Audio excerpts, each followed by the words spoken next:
हर parent का एक सपना होता है अपने बच्चों का सिक्योर्ड एंड प्रॉस्परस फ्यूचर। अगर आप एक पेरेंट हैं और अपने बच्चों के लिए एक सिक्योर्ड फाइनेंशियल फ्यूचर चाहते हैं तो ये वीडियो खास आप लोगों के लिए। Let's understand one simple truth, time is your biggest advantage. बात एजुकेशन की हो, शादी की हो या फाइनेंशियल इंडिपेंडेंस की, अगर आप इन्वेस्टिंग की शुरुआत जल्दी कर लेते हैं तो ये काम आपके लिए काफ़ी आसान हो जाता है। अगर आप अपने बच्चों के जन्म से ही इन्वेस्टिंग शुरू कर देते हैं तो आपके छोटे छोटे इन्वेस्टमेंट भी एक बड़े कॉर्पस में बदल सकते हैं। चलिए एक एग्जांपल से देख लेते हैं। चलिए हम एज्यूम करते हैं कि आप हर महीने 5,000 रुपये इन्वेस्ट करते हैं।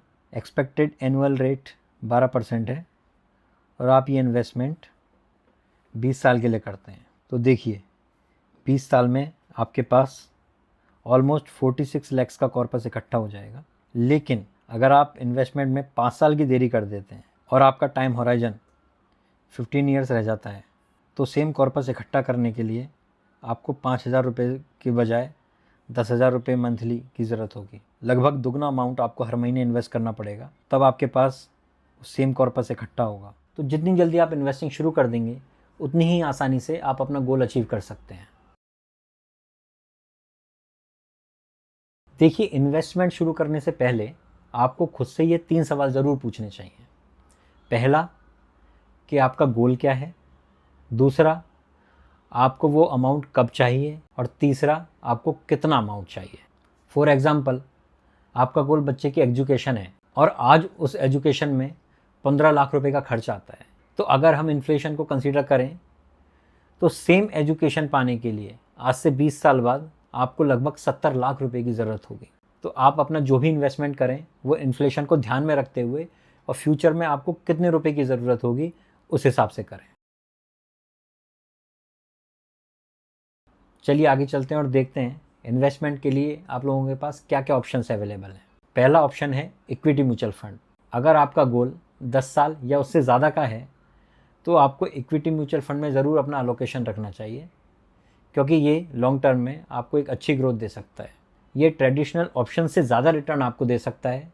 इसमें आप SIP के थ्रू भी इन्वेस्टमेंट कर सकते हैं। अगला ऑप्शन है सुकन्या समृद्धि योजना। ये एक गवर्नमेंट बैक्ड स्कीम है जो आपको FD से ज़्यादा रिटर्न देती है।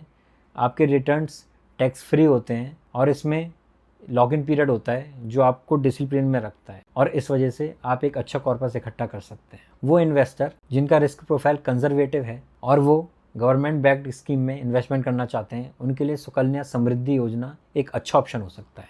एज ऑफ नाउ इसमें आपको 8.2% का रिटर्न मिल रहा है। Next option is PPF। इसमें 15 साल का लॉक इन पीरियड होता है। आपके रिटर्न टैक्स फ्री होते हैं और स्टेबल रिटर्न होते हैं। आप एक और स्ट्रेटजी अपने इन्वेस्टमेंट्स के लिए अपना सकते हैं जिसको हम हाइब्रिड स्ट्रेटजी बोलेंगे, जिसमें आप अपना कुछ पैसा म्यूचुअल फंड में रख सकते हैं और बाकी पैसा सुकन्या समृद्धि योजना और PPF में रख सकते हैं।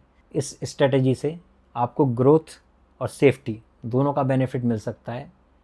हालांकि अगर आपका टाइम हॉराइजन 10 साल या उससे ज़्यादा का है तो आप लोगों को इक्विटी म्यूचुअल फंड्स में ज़्यादा अलोकेशन रखने में ज़्यादा ग्रोथ मिल सकती है, और equity mutual funds long term में कंपेरेटिवली काफ़ी सेफ माने जाते हैं क्योंकि उसमें शॉर्ट टर्म की वॉलेटिलिटी काफ़ी कम हो जाती है।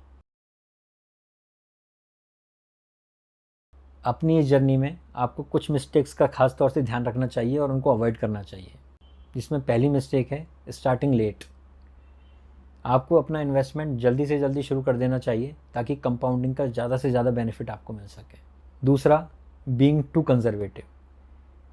देखिए, अगर आप अपना सारा पैसा सेविंग अकाउंट या FD में रखेंगे तो आप इन्फ्लेशन को भी बीट नहीं कर पाएंगे। इसलिए आपको अपना इन्वेस्टमेंट ऐसे इंस्ट्रूमेंट्स में करना चाहिए जो एटलीस्ट इन्फ्लेशन को बीट कर सके और आपको लॉन्ग टर्म में एक अच्छा कॉर्पस बना के दे सके। तीसरा है नो गोल बेस्ड इन्वेस्टमेंट।